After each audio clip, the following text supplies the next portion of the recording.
పర్వతాల మధ్య ఉన్న ఒక చిన్న గ్రామంలో శివ అనే బాలుడు ఉండేవాడు. అతను మంచివాడు, ఆసక్తిగలవాడు, కాని భిన్నమైనవాడు. ఇతరులు కలిసి ఆడుకుంటే శివ పడవిలో చెట్లతో మాట్లాడేవాడు, గాలిలో తన ఆలోచనలు చెప్పుకునేవాడు. కాని గ్రామస్థులకు అతని నిశ్శబ్దం భయంగా అనిపించింది. అతను వింత బాలుడు ఒక ప్రకాశవంతమైన ఉదయంలో అడవిలో లోతుగా నడిచాడు.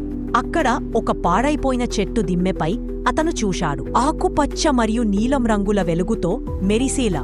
వారాల తర్వాత మొదటిసారి అతను నవ్వాడు. అతనికి అనిపించింది ఇది ప్రకృతి ఇచ్చిన వరమని. ఉత్సాహంగా శివ ఆ ఆకును పట్టుకుని గ్రామానికి పరిగెత్తాడు. కాని గ్రామస్థులు ఆ వెలుగును చూసిన వెంటనే భయపడ్డారు. అది శాపం అని ఒక వృద్ధుడు అరిచాడు. భయం సత్యం కంటే వేగంగా వ్యాపించింది. శివ చూపించిన అందాన్ని వారు శాపంగా చూశారు. అతన్ని ఒంటరిగా వదిలేశారు. అస్తమించేక కోపం గ్రామాన్ని ఆక్రమించింది. వారు రాళ్లు విసిరారు, దూషించారు, చివరికి శివను త్రోసేశారు. కన్నీళ్లు కార్చుకుంటూ ఆకును గట్టిగా పట్టుకుని శివ చీకట్లోకి పరిగెత్తాడు.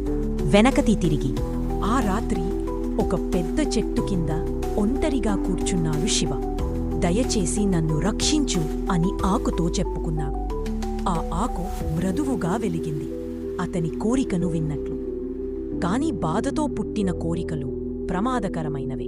ఉదయం వచ్చేసరికి గ్రామం నిశ్శబ్దంగా ఉంది. నవ్వులు లేవు, పోగలేదు, జీవం లేదు. ఆ ఆకు తన వాగ్దానం నిలబెట్టుకుంది, కాని దానికి ప్రతిగా అన్నీ తీసుకుంది. శివ మౌనంగా నిలబడి ఉన్నాడు. తన తప్పు గ్రహించాడు. సంవత్సరాలు గడిచిపోయాయి. ఒకప్పుడు కలలు కనిన ఆ బాలుడు ఇప్పుడు ఒంటరిగా తిరుగుతున్నాడు. చేతిలో అదే మెరిసే ఆకు, హృదయంలో అంతులేని బాధ. చెట్లు ఇంకా అతని పేరును విసిరే గాలిలో వినిపిస్తున్నాయి.